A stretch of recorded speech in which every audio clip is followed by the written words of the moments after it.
Shalom, shalom, frères et sœurs en Christ. Nous vous bénissons dans le nom du Seigneur Jésus-Christ.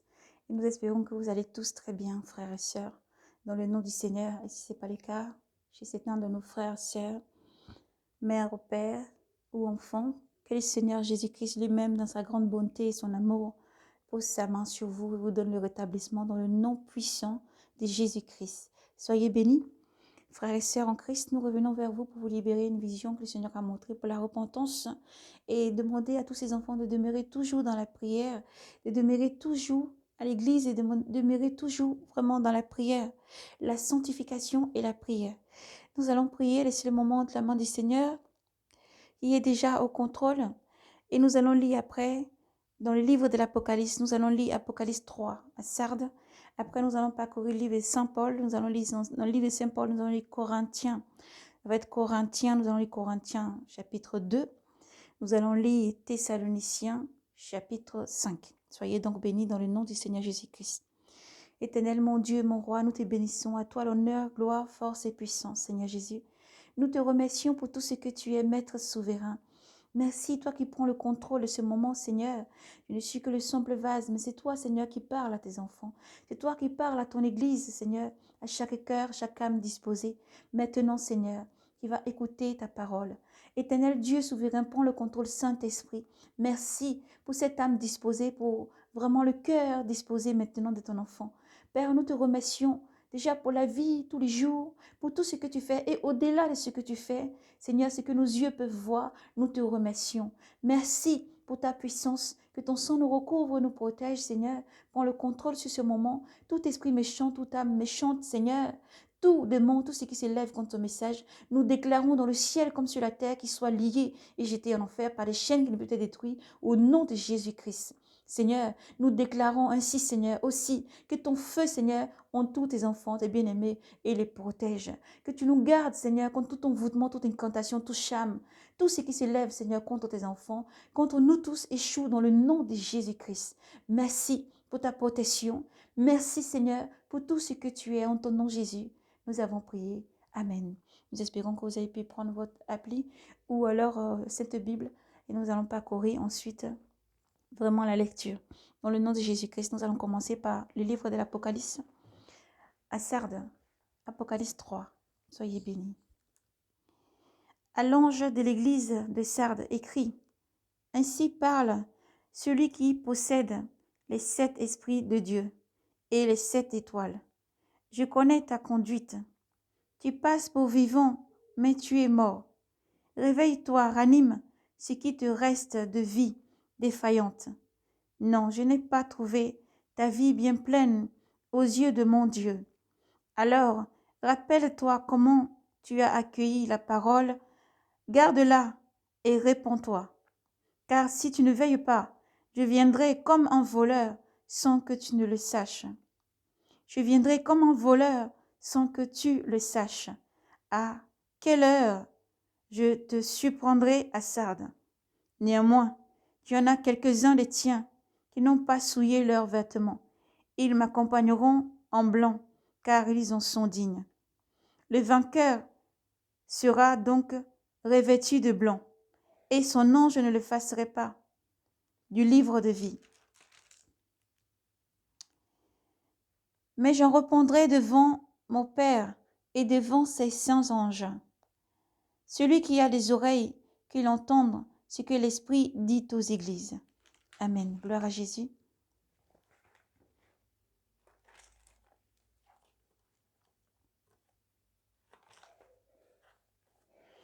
Nous lisons maintenant à présent dans le livre de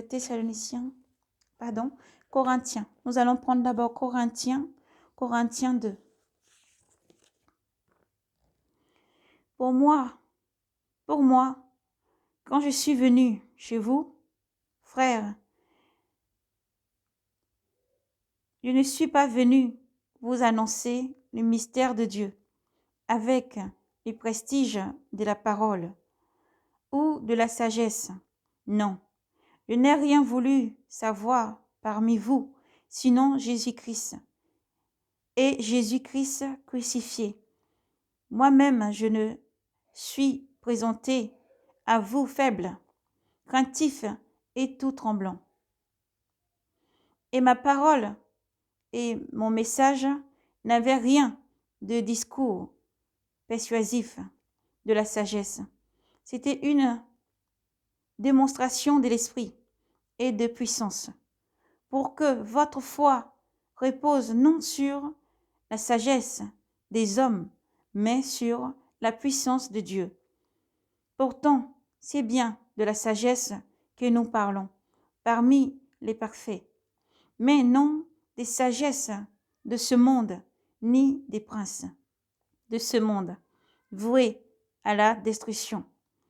Ce dont nous parlons, au contraire, c'est de la sagesse, d'une sagesse de Dieu, mystérieuse, demeurant cachée, elle que, dès avant les siècles, Dieu à part, avance, destinée pour notre gloire, elle qu'aucun des princes de ce monde n'a connue.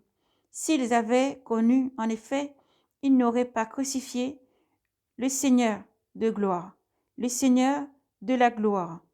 Mais selon qu'il est écrit, nous annonçons ce que l'œil n'a pas vu, ce que l'oreille n'a pas entendu, ce qui n'est pas monté au cœur de l'homme. Tout ce que Dieu a préparé pour ceux qui l'aiment. Car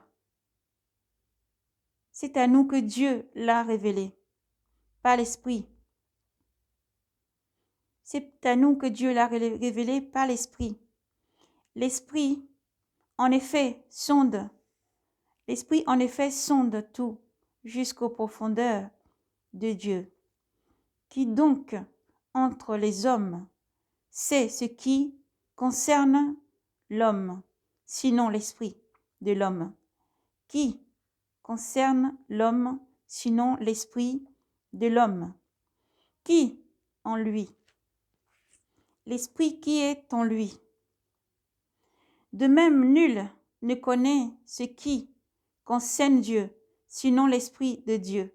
Or, nous l'avons, nous, reçu, nous, l'Esprit de Dieu. Nous l'avons reçu, nous. L'Esprit du monde, mais l'Esprit qui vient de Dieu. Nous n'avons pas reçu l'Esprit du monde, mais l'Esprit qui vient de Dieu, pour connaître les dons gracieux que Dieu nous a faits. Et nous parlons, nous, non pas avec des discours enseignés par l'humaine sagesse, mais avec ceux qu'enseigne l'Esprit. L'Esprit, exprimant en termes spirituels des réalités spirituelles. L'homme psychique n'accueille pas ce qui est de l'Esprit de Dieu. C'est folie pour lui et il ne peut le connaître car c'est spirituellement qu'on la juge.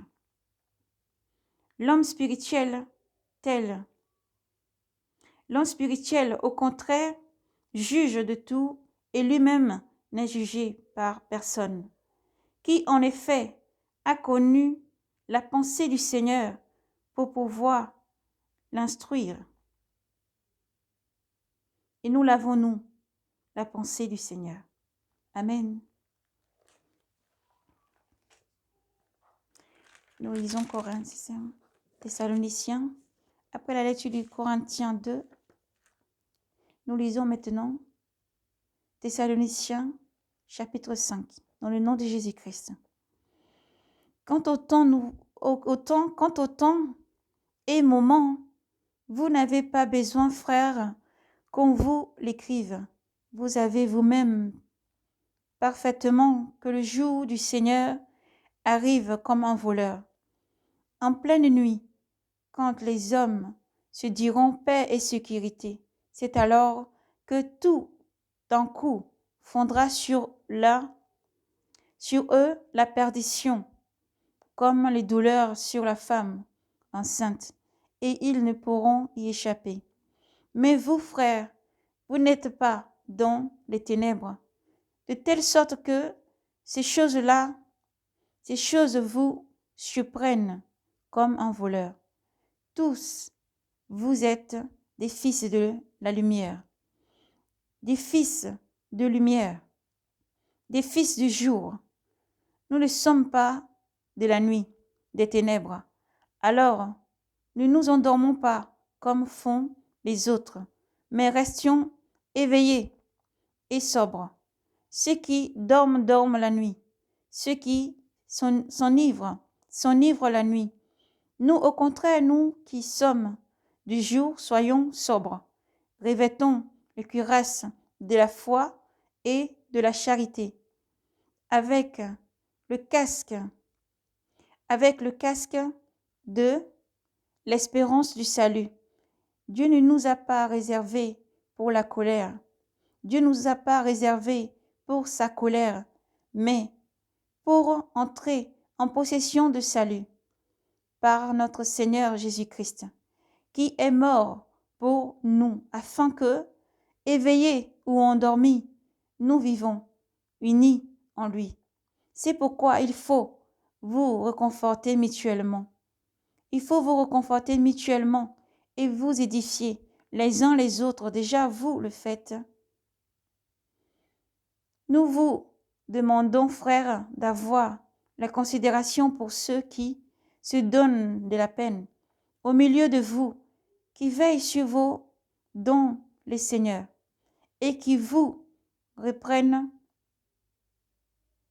Estimez-les avec une extrême charité. En raison de leur travail, soyez en paix entre vous. Nous vous y engageons, frères. Reprenez les désordonnés, encouragez les craintifs, soutenez les faibles, ayez de la patience envers tous.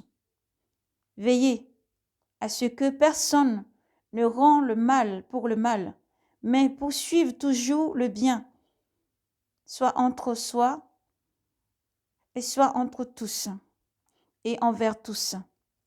Restez toujours joyeux, priez sans cesse et en toute condition soyez dans l'action des grâces. C'est la volonté de Dieu sur vous, dans le Christ Jésus. N'éteignez pas l'esprit, ne dépréciez pas le don des prophéties, mais vérifiez tout ce qui est bon, retenez-le. Gardez-vous de toute espèce de mal. Que Dieu de la grâce, que le Dieu de la paix lui-même vous sanctifie totalement et que votre être, l'esprit, l'âme et le corps soient gardés sans reproche à l'avènement de notre Seigneur Jésus-Christ. Il est fidèle, celui qui vous appelle. C'est encore lui qui fera cela. Frères, priez vous aussi pour nous. Saluez-vous tous, vous tous les frères, par un saint baiser, je vous adjure, par le Seigneur, que cette lettre soit lue à tous les frères, que la grâce de notre Seigneur Jésus, que la grâce de notre Seigneur Jésus-Christ soit avec tous. Soyez bénis. Dans le nom de Jésus-Christ. Amen, amen, amen, amen. Que l'honneur et la gloire, la puissance et l'action des grâces soient rendues toujours au Seigneur Jésus-Christ.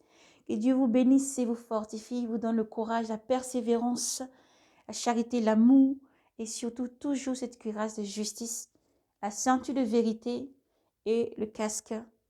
Marchez toujours dans la foi, demeurez toujours dans l'amour les uns pour les autres et fortifiez-vous sans cesse les uns les autres. Soyez braves et courageux, surtout méditez sans cesse, priez sans cesse, priez sans cesse, priez à chaque instant, chaque moment, priez sans cesse. Le Seigneur Jésus-Christ est avec vous, Dieu vous aime infiniment. Frères et sœurs, nous avons fait donc la lecture dans le livre de l'Apocalypse chapitre 3, Corinthiens 2, Thessaloniciens 5. Soyez donc bénis à lire, à méditer tranquillement chez vous ou partout où vous êtes, à méditer tranquillement. Et le Seigneur parle profondément à tous ses enfants. Dans la vision que le Seigneur nous a montrée, le Seigneur nous a montré plusieurs visions où le Seigneur nous montre vraiment des personnes qu'ils étaient sur la terre à un moment donné. Nous voyons donc l'enlèvement. À un moment donné, nous voyons des personnes qui sont dans leur maison ou dans leur jardin ou sur la route, par divers endroits, divers pays. Il y a une lumière qui descend des cieux et qui envahit la terre. Elle remplit, elle est plus forte que la lumière du jour, elle est plus forte que la lumière du soleil et elle resplendit. Leur vêtement devient blanc, mais ils ont le regard fixé vers le ciel avec un grand sourire et instantanément ils disparaissaient. Par endroits, chaque pays, que ce soit race, langue, peu importe l'endroit où c'était, chacun était prêt, ils étaient enlevés en un instant. Ils étaient enlevés en un instant. Le Seigneur nous montre donc encore l'enlèvement plusieurs fois. Ensuite, le Seigneur nous montre encore dans une vision notre situation. C'était comme si nous marchions dans une ruelle et nous avons vu des frères ou des sœurs, des personnes marchant, vaquant à leurs besoins. Une autre situation s'est présentée ensuite. Je voyais comme une femme, une jeune femme, qui était comme allongée par terre. Elle tirait quelque chose, elle semblait tirer quelque chose qui tenait son pied gauche. Alors, m'avançant un peu plus près, je voyais que c'était une grande chaîne qui relayait à une chose qui avait l'air d'être comme un pieu dans la terre, qui avait une chaîne au fait, et qui était liée ensuite à son pied. Elle était attachée à cette chaîne-là, et était par terre, elle se débattait et tirait. Lorsque le Seigneur a permis que nous nous rapprochions de cette personne, nous avons dit, mais tire plus fort. Si tu tires plus fort, tu vas pouvoir vraiment dégager cette chaîne. Et de tout son effort, elle hurlait, cette personne, elle criait beaucoup. Elle n'arrivait pas à enlever la chaîne. Et le Seigneur nous parlait, maintenant le Seigneur nous disait que cette personne était encore possédée. C'est la possession en fait. Dans la vie normale, cette personne vit comme si tout va bien, mais son âme est enchaînée dans cet endroit-là. Le malin a enchaîné son âme. Et malgré tout ce qu'elle fait dans la vie, tout ce qu'elle fait, elle est rattachée dans beaucoup de choses mauvaises.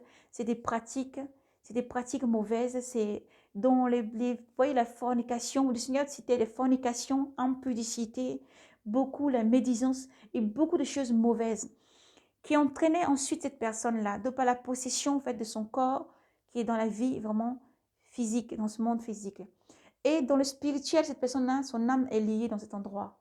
Dans cet endroit. Et le Seigneur a permis ensuite qu'on aille vraiment vers cette personne. On a beau tirer, on a tiré, on a beau tirer, quoi qu'on fasse, on ne peut pas enlever le pieu qui était dans la terre, ni la chaîne ne se rompait. Il n'y avait rien à ni fait. Rien, quoi qu'on fasse, on n'arrivait à rien faire. Même si on allait prendre la chaîne qui était au bout qui tenait son pied au fait, on ne peut pas en tirer, ça ne bouge pas. Quand on tire de toute notre force, on n'arrivait pas à enlever. Et alors le Seigneur parlait, le Seigneur dit tout simplement que il faut d'abord délivrer. C'est pas à l'intérieur que ça va jaillir, ça va permettre vraiment d'aller à l'extérieur. Le Seigneur a permis qu'on marchait jusqu'à l'oreille de la personne et il a dit juste dit à cette personne, à son oreille, ces paroles. Tu es délivré maintenant dans le nom de Jésus-Christ. Juste dans l'oreille, tu es délivré maintenant dans le nom de Jésus-Christ.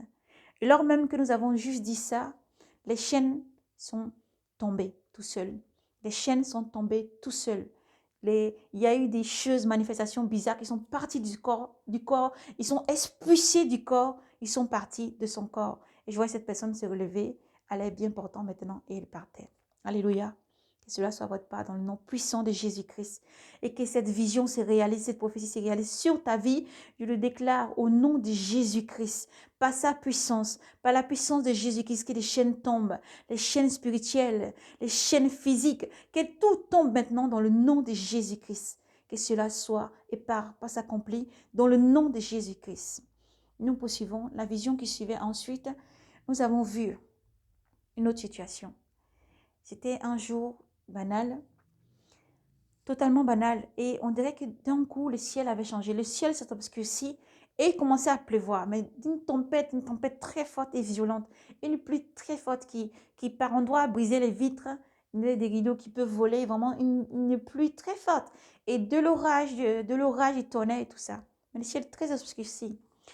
Et alors, nous voyons une situation se dérouler. Une personne dans un quartier, une personne qui marchait dans le quartier. Elle avait quelque chose comme un truc blanc qui formait comme un cercle dans sa main. Et elle marchait, cette personne-là, avec ce truc-là. Elle disait des incantations tout autour d'une maison, des gens, du quartier tout en tout. Elle marchait, elle faisait des incantations donc sous la pluie. Mais ce n'est pas dans le monde physique, c'est dans le spirituel. Donc cette personne est en train de faire vraiment des incantations tout le long du quartier. Elle est en train d'envoûter, lancer des charmes et envoûter. Et en même temps, elle appelait des âmes. des âmes, comment ça s'est passé? C'est que le Seigneur me montrait au fait comment dans le spirituel ça s'est passé encore d'une autre façon. Des personnes qui peuvent dormir sans prier, des personnes peut-être qui sont là et puis d'un coup chez eux, ils commencent à se disputer. Ils partent dans une grande violence physique, ils vont même jusqu'à se battre physiquement. D'un coup, des personnes qui peuvent se disputer, des personnes qui commencent à avoir des cauchemars alors qu'ils dormaient tranquillement, des personnes qui sont attaquées spirituellement. Voilà, c'était vraiment des choses mauvaises. Et des âmes, des personnes qui vont se coucher, qui ne se relèvent pas le lendemain. Tout simplement, cette personne-là, elle était en train de faire des incantations pour vraiment lancer les charmes. Et ensuite de ça, appeler des âmes qui n'ont innocentes, donc qui, elle attirait ces âmes-là, qui venaient dans le truc qu'elle avait dans sa main. Comment ça se produit ensuite? Je voyais le Seigneur montrer que ces personnes, certaines personnes sont là. Puis d'un coup, leur âme, ils ont couché, mais leur âme peut sortir du corps. Nous disons toujours que les murs n'existaient pas. Lorsque je voyais dans cette vision, les murs n'existaient pas. Les maisons, c'est comme si toute personne, les matelas, ils sont, leurs lits ils sont dehors. Les murs n'existaient pas. Donc, et sans protection, sans prière, sans appeler la protection, le sang de Jésus qui vous couvre avant de dormir, la protection de Jésus-Christ et les anges du Seigneur qui veillent sur vous, c'est eux qui forment cette muraille de feu autour de vous pour vous protéger. Sans cette protection de Jésus-Christ, les personnes, les âmes innocentes, ils sont comme ça à l'air. C'est comme les murs n'existaient pas. C'est comme si tu prends ton matelas, ton lit, quoi que ce soit que tu dors dessus, ta natte ou peu importe le tapis, et que tu le mets juste dehors comme ça et que tu dors. C'est comme ça que c'est. Les murs n'existaient pas. Et alors je voyais que cette personne continuait. Et alors, le Seigneur permettait qu'il y avait d'autres personnes qui étaient réveillées. En ce même moment où elle pensait, ces personnes-là nous vont passer. Les visions, le Seigneur parle tantôt d'une manière et tantôt d'une autre. Mon Seigneur monte les quartiers, de l'eau, vous voyez, l'eau, c'est vraiment la pluie et tout ça. Et pendant ce temps de ténèbres où vraiment les œuvres des ténèbres sont manifestées. Le Seigneur permettait qu'au même moment, le Seigneur montrait qu'il y avait des enfants de lumière, des combattants, l'armée de Dieu, qui s'élevaient en éveil et qui conjuraient les sorts au nom de Jésus-Christ, qui conjuraient les sorts, qui aussi attaquaient et envoyaient ces boules de feu, qui envoyaient vraiment ces moments, même instant. On voyait aussi l'armée des dieux qui s'élevait vraiment pour conjurer ces sorts, donc ces batailles spirituelles.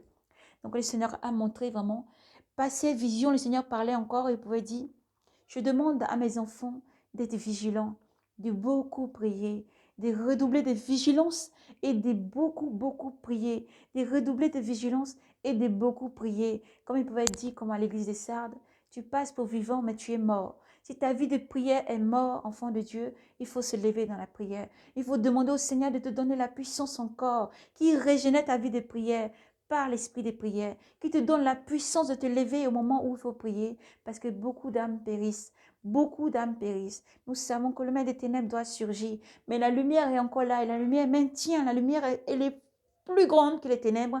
La lumière est là. Alors le Seigneur vous invite, armée de Dieu, à demeurer dans la prière. Sentinelle appelée, rachetée, élue, partout où vous êtes, prophétesse, prophète, homme de Dieu, les saints, de doubler encore de prière, de sanctification et de prier sans cesse, afin que la lumière continue vraiment encore à opérer. C'est vrai, l'Esprit de Dieu est plus puissant. Mais il agit. Et Dieu a dit dans les derniers temps, je reprendrai de mon esprit sur toute chair, sur toute cette génération. Vous avez l'Esprit de Dieu. L'Esprit de Dieu te conduit à prier, prie. L'Esprit de Dieu te demande de te lever à telle heure pour prier, prie. L'Esprit de Dieu t'emmène et te montre des visions, des rêves, des songes. Ne garde pas. Partage ce que l'Esprit Saint te demande de partager. Partage, restez toujours avec cette humilité à servir au Maître. C'est que le Seigneur a donné les pièces de pièces, mets-le, travaille, prie pour qu'il te montre comment il faut faire, il faut travailler. Les 5 pièces, il ne faut pas les garder, il faut continuer à travailler, à demander au Seigneur de montrer comment il faut travailler. Mais il ne faut pas s'endormir dans les terrains enchantés, il faut toujours rester éveillé, toujours rester éveillé, toujours rester éveillé. Les murs ne sont pas une sécurité, mais la prière fervente des justes. La prière fervente, enfant choisi, béni, enfant de Dieu, enfant de lumière, la prière qui envoie la protection céleste sur ta vie, elle établit une muraille de feu qui te protège avec les anges. Il ne faut pas négliger. Il ne faut pas négliger ces prières. Il ne faut pas négliger les prières avant de dormir. Il ne faut pas négliger vraiment le don spirituel que Dieu a mis en vous. Alors, Dieu appelle vraiment encore son Église à prier. Le Seigneur Jésus-Christ s'appelle encore à demeurer dans la lumière. La lumière est plus puissante, mais restez dans cette connexion de l'Esprit Saint. Les ténèbres sont en train de travailler et tout le temps, mais les ténèbres n'ont aucun pouvoir tant que la lumière est là, tant que l'Église est encore là. Alors vous devez rester éveillés, s'il vous plaît. Église, priez. Priez sans cesse.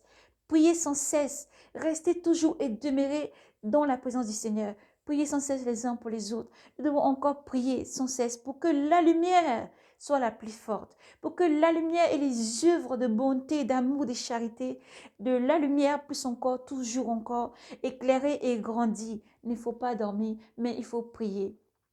Même si tu dors, ne t'inquiète pas. Le Seigneur est là pour toi. L'Esprit Saint veille sur toi. Mais il faut prier.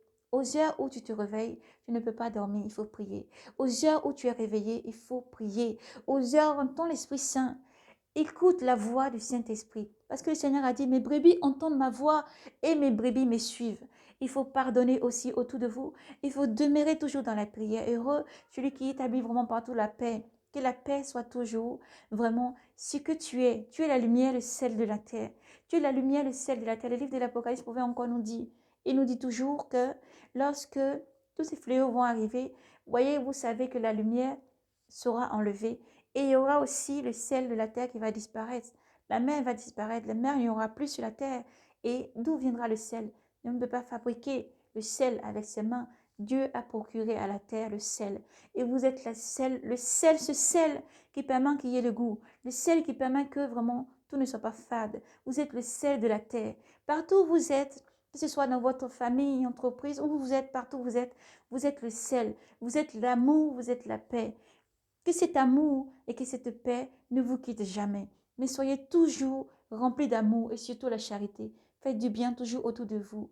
Prenez le temps toujours de parler du Seigneur, de partager sa parole. Toute occasion pour partager la parole du Seigneur est bonne parce que vous propagez la parole du Seigneur. Le Seigneur dit, mes brebis entendent ma voix et mes brebis me suivent. Aussi, nous pouvons aussi lancer cet appel à tous ceux qui sont partis loin du Seigneur. Revenez. Revenez au Seigneur Jésus-Christ, revenez à Dieu, car la main de Dieu n'est pas courte pour agir. L'amour de Dieu n'est pas limité. Dieu aime tous ses enfants. Dieu t'aime d'un amour qui ne peut être mesuré ni contenu. Dieu t'aime plus que tout. Il ne faut pas endurcir son cœur, mais laisser son cœur vraiment être transformé. Il ne faut pas endurcir son cœur, mais laisser son cœur être transformé. Malgré tout ce qui nous entoure, nous devons prier encore pour que la paix demeure. Nous devons prier et appeler le prince de paix, le Yeshua et Mashiach, qui arrive pour établir, oui, son règne dans ce monde, afin qu'il n'y ait plus de larmes, plus de pleurs, plus de cris, plus de deuil, plus de malédiction, plus rien, et l'ancien sera passé. Nous devons demeurer dans la foi, car le Seigneur dit, est-ce que quand je vais venir, je vais trouver la foi sur la terre? Est-ce qu'il y aura encore la foi? Mes enfants qui espèrent, malgré tout ce qui se passe autour de nous, nous devons demeurer dans toujours l'éveil, la prière, les supplications, la sanctification et fait la paix avec tous. Marchez toujours dans la vérité. Fuyez la fornication, le vol, l'impudicité, le mensonge et surtout l'idolâtrie, car Dieu est un Dieu de jaloux. Dieu ne partage pas sa gloire ni avec les vaines idoles.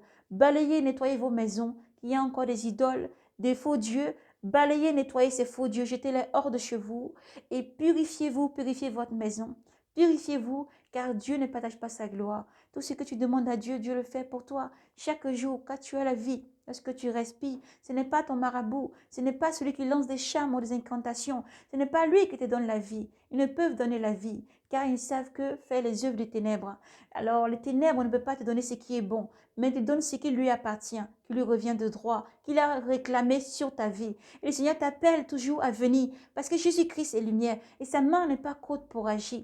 Peut-être tu vas te lever chaque matin dans le cultisme, en train de lancer des sorts, tuer, boire du sang humain, boire du sang des animaux et fait des choses mauvaises de ténèbres en ténèbres. Le Seigneur Jésus-Christ t'appelle à la repentance. Il dit, viens à moi, mon enfant. Tu es encore dans les ténèbres, mais viens à moi. Ma lumière t'appelle. Viens dans la lumière. Cherche la porte étroite. Trouve le chemin étroit et demeure-y jusqu'à la porte étroite. Quitte la voie large qui amène à la perdition. Quitte la voie large. Quitte la voie large qui amène jusqu'à la perdition, au gouffre de l'enfer et jusqu'à la géhenne. Sors de là et viens à moi, mon enfant. Viens prendre de l'eau de vie gratuitement. La main de Jésus n'est pas courte pour agir. Quel que soit qui que tu sois, où que tu sois, la main de Jésus-Christ n'est pas courte pour agir. C'est un Dieu fidèle, grand, riche en son amour. Grand et riche en son amour et redoutablement puissant. Oui, car Jésus-Christ est l'alpha et l'oméga, le chemin, la vérité et la vie, le commencement et la fin, le renouveau de tout. Jésus-Christ vous appelle à la repentance, à vous convertir sincèrement, à reconnaître Jésus-Christ est le Seigneur et le Sauveur. Lorsque vous parcourez encore, que ce soit la Torah ou quoi que ce soit comme livre saint que vous avez, vous parcourez dans l'Ancien Testament, tout parle, tous les prophètes parlent de la nouvelle alliance. Cette nouvelle alliance, il ne faut pas la rejeter. Il ne faut pas seulement demeurer dans la chair de Moïse, mais il faut sortir, il faut voir au-delà. Moïse a parlé de Jésus-Christ. Moïse a annoncé tout ce Jésus-Christ. Accepter Jésus-Christ comme Seigneur et Sauveur afin d'avoir la vie, afin d'être sauvé. Accepter Jésus-Christ comme le Seigneur est Sauveur. C'est lui le vrai, le seul véritable qui vient, le seul Yoshua Mashiach qui vient pour sauver Israël, qui vient pour sauver ses enfants dans le monde entier. Et nous appelons tous les peuples et des langues à se repentir et à accepter Jésus-Christ comme Seigneur et Sauveur. Le seul qui se tient devant Dieu. Si tu rejettes Jésus-Christ de ton vivant, à ta mort, lorsque tu te représenteras devant les anges de Dieu, il ne peut pas te défendre parce que tu l'as rejeté de ton vivant. Celui qui rejette Jésus-Christ de son vivant rejette Dieu lui-même parce que c'est en lui que tout a été créé. Jésus-Christ est la parole de Dieu. Il ne faut pas seulement le mettre dans une catégorie de prophètes, mais non, il est au-dessus des prophètes. Les prophètes sont venus paver les chemins, annoncer toutes choses, et lui est venu pour accomplir. Et Jésus-Christ revient, et Jésus-Christ vous appelle à la repentance. Tout ce que les prophètes ont annoncé s'accomplit. Rien n'est atterré, rien ne change, car ni les paroles ne passeront sans que tout n'ait été accompli sur la terre, et rien ne part à Dieu sans s'accomplir. Alors Dieu vous appelle à la repentance. Pourquoi mourons-nous? Pourquoi mourir, ô Israël? Pourquoi mourir? Pourquoi ne pas accepter la main tendue de Dieu en son Fils Jésus-Christ qui vient pour sauver? Lors même que tout passera, que nous avons lu, là où tout le monde se dira paix et sûreté, paix et sûreté, c'est alors que fondra la perdition, c'est alors que fondra le plus grand malheur. Alors, pourquoi ne pas donner sa vie à Jésus-Christ pendant qu'il est encore temps et demeurer dans cette espérance que le Seigneur arrive pour sauver, demeurer dans cette espérance qu'il y a la vie après la mort, qu'il y a la vie après les biens matériels, la richesse, l'abondance, tout ce qu'il y a dans ce monde. Nous partons sans ça. Nous mourrons et nous partons sans ça. Nous n'apporterons rien du tout avec nous. Nous devons donner notre vie au Seigneur et faire du bien autour de vous, faire du bien tous les jours, demeurer dans l'amour, faire du bien, les mains tendues vers ceux qui n'en ont pas, partager la nourriture avec ceux qui n'en ont pas, partager les habits avec ceux qui n'en ont pas, que ce soit chaussures, au-delà du matériel, que ce soit tout la parole de Dieu, partager avec ceux qui en manquent, relever les plus faibles, les plus affligés, redresser, se fortifier les uns les autres, s'aimer, se regarder avec amour les uns les autres, quelle que soit la race, quelle que soit la langue, s'aimer, parce que c'est l'amour, tout part d'un amour. Par l'amour et pour l'amour, Dieu a créé le monde, le ciel, la terre et tout ce qui renferme et contient. Et Dieu a créé l'homme à son image, toujours par amour. Et Dieu aime encore ses enfants. Dieu aimera toujours ses enfants. Parce que même si l'homme chancelle, même si l'être humain peut changer, Dieu lui reste fidèle et il guide toujours. Et Dieu est là pour te redresser, pour t'emmener toujours de l'avant. Alors soyez bénis, donnez votre vie au Seigneur Jésus-Christ. Confessez que Jésus-Christ est Seigneur et Sauveur. Apprenez à le connaître en lisant toujours. Le salut vient des Juifs et nous savons que Dieu touchera toujours le cœur de ses enfants partout dans le monde entier. Israël est papillé dans le monde entier. Parce que vous êtes Israël, vous avez été greffé, Église, à ce peuple, à ces langues. Nous devons prier pour la paix. Nous devons prier pour que le prince de paix arrive. Nous devons prier pour la lumière. Nous devons toujours prier. Mais tout s'accomplira. Car le Seigneur a dit, c'est là où l'homme se dira paix et sécurité. Car nous savons que si tout part pour qu'il y ait une fin, paix et sécurité, et là fondra une ruine soudain. Et nous devons prier tous les jours afin que les peuples de Dieu soient prêts, afin que vraiment le Seigneur place dans chaque cœur de pierre un cœur de chair pour recevoir sa parole. Ensuite, une terre fertile, une terre non aride, non remplie de ronces, mais une terre fertile, une bonne terre qui peut encore produire des fruits pour le royaume des cieux, pour que l'amour de Dieu soit semé encore dans chaque cœur, afin de produire 100, 30 ou voire au-delà 60, 30, 60 ou même 100 encore pour la gloire de Dieu. Car Yahvé n'a point changé, Dieu reste le même jour après jour. Vraiment, d'âge en âge, Dieu est le même. Dieu est toujours amour. Peut-être que tu travailles des situations difficiles. Tiens ferme, crois en Dieu. Tout ce que Dieu fait est bon. Tout concourra à ton bien dans le nom de Jésus-Christ. Sois toujours dans l'amour. Pardonne sans cesse. Fais du bien autour de toi. Peut-être tu es dans l'abondance et tout va bien. Prie, chante, rends gloire à Dieu et fais du bien de ce que tu as à tous ceux qui sont autour de toi. Vous êtes la lumière du monde. La lumière est peut-être allumée et cachée sous un lit ou sous un boisseau, mais elle est levée comme un lampadaire afin d'éclairer. Alors que vos œuvres soient toujours lumière et bonté, bonheur, chance, vraiment dans tout ce que vous faites. et prospérité dans tout ce que vous faites, toujours dans le nom de Jésus-Christ. Parce que Dieu bénit. Dieu bénit le bon comme le mauvais.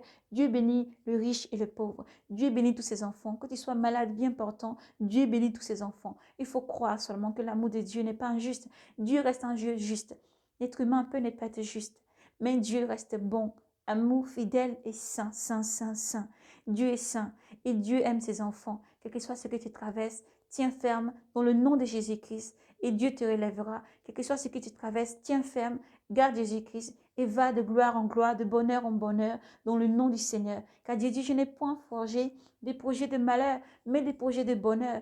Lorsque vous reconnaîtrez à l'amour que vous avez les uns pour les autres, cela veut dire que Dieu est avec vous, Dieu est en vous. Alors demeurez toujours l'amour les uns pour les autres, aimez-vous les uns les autres, aimons-nous les uns les autres et allons au-delà de nos différences, allons au-delà de ce que nous pouvons être nous-mêmes et crucifions cette chair et avançons avec la puissance du Saint-Esprit à s'aimer les uns les autres et à persévérer toujours dans l'amour, la charité, la vérité, loin de l'iniquité, loin des mensonges, loin de la fornication, le vol, l'impudicité, le maître, loin de la sorcellerie, loin des choses et des pratiques mauvaises, loin de tout ce qui n'aime pas notre Dieu, mais que Dieu renouvelle en nous son esprit, que Dieu renouvelle en vous son esprit, que Dieu renouvelle toujours son esprit, lui qui guide chaque personne dans ces derniers temps. Alors fixez les regards vers le Seigneur, il arrive le Seigneur, il n'est point un Dieu de mensonge. La promesse au fait de Dieu ne tarde point, la promesse de Dieu ne tarde point, mais elle s'accomplit tous les jours devant nos yeux, elle s'accomplit. Tous les prophéties, tous les jours, tout s'accomplit. Alors restez braves, fermes et courageux, parce que vous n'avez pas placé votre confiance en une vaine idole qui ne peut ni répondre, ni voir, ni parler, ni marcher. Mais vous avez placé votre confiance en de Dieu vivant, qui vit en tout, qui réside en tout, Dieu qui a tout créé avec beaucoup d'amour. Oui, Dieu est vivant et Dieu vous aime. Dieu vous aime chaque jour. Croyez en son amour. Aimez Dieu de tout votre cœur, toute votre force, toute votre intelligence et tout votre esprit, parce que Dieu, lui, vous aime sans limite. Jésus-Christ vous aime sans limite. Son bras n'est jamais court pour agir. Alors redressez-vous, priez sans cesse, méditez et surtout, restez éveillés dans la prière, car Dieu vous aime. Que la main de l'Éternel soit sur vous et votre famille. Qu'il fasse lui sa face sur vous dans le nom de Jésus-Christ. Parce que tout part pour s'accomplir, Seigneur. Nous te demandons, Père, que cette âme maintenant, ce cœur disposé, reçoive ton toucher, ton amour régénère, ton amour purifie, ta parole sanctifie. Merci maintenant cette âme et ce cœur, maintenant qui régénère, qui fortifie tes enfants. Merci pour cette protection sur leur famille, leurs biens, tout ce qu'ils ont, Seigneur. Merci pour tes bénédictions qui surabondent tous les jours. Merci pour le repas, le pain quotidien. Merci pour la force et la conscience, la charité, l'amour. Merci pour la persévérance, pour ce cœur, ces âmes. Merci pour tous tes enfants, Seigneur. Merci pour tout ce que tu es, enfant, Seigneur. Nous prions pour que tout un chacun, Seigneur, grandisse dans l'amour, la persévérance, oui, et la foi, Seigneur Jésus. Merci pour tout ce que tu es. En ton nom, nous prions, Seigneur. Toute incantation, tout charme, tout envoûtement échoue. Toute réclamation annulée dans le nom de Jésus-Christ, parce que tu es Dieu souverain. Père céleste, nous prions en ton nom suprême et souverain. Ô Dieu, accorde, Seigneur, selon ta volonté et ta pensée dans la vie de tous tes enfants, Père. Merci car tu es Dieu saint, saint, saint et fidèle. Ton nom est grand, Seigneur, et au-delà de tout, Père, tu agis. Merci pour tout ce que tu es. Que Dieu vous bénisse et vous donne la force, qui vous entoure de la muraille de feu, de protection, de l'armée céleste sur votre vie, dans vos ministères, partout où vous êtes, dans les villages, les métros, les coins, les recoins, au plus reculés, dans les peuples, dans les langues, partout. Partout où vous vous trouvez, dans les gares, partout où vous vous trouvez, où que vous y allez, où que vous soyez, que la grâce du Seigneur vous localise et qu'il vous bénisse, vous donne la constance, la force, puissance, persévérance, oui. Dans le nom de Jésus-Christ, soyez abondamment bénis et persévérez. Jésus-Christ est à la porte, le Seigneur arrive. Un signal donné et au bruit de la conge, le Seigneur lui-même arrive et prend ses enfants. Alors soyez prêts, demeurez toujours dans la lumière et priez sans cesse pour que le Seigneur soit la force qui conduit tous les jours. Jésus-Christ est fidélité et Jésus-Christ vous aime. Il vous aime infiniment. Maranatha, soyez bénis.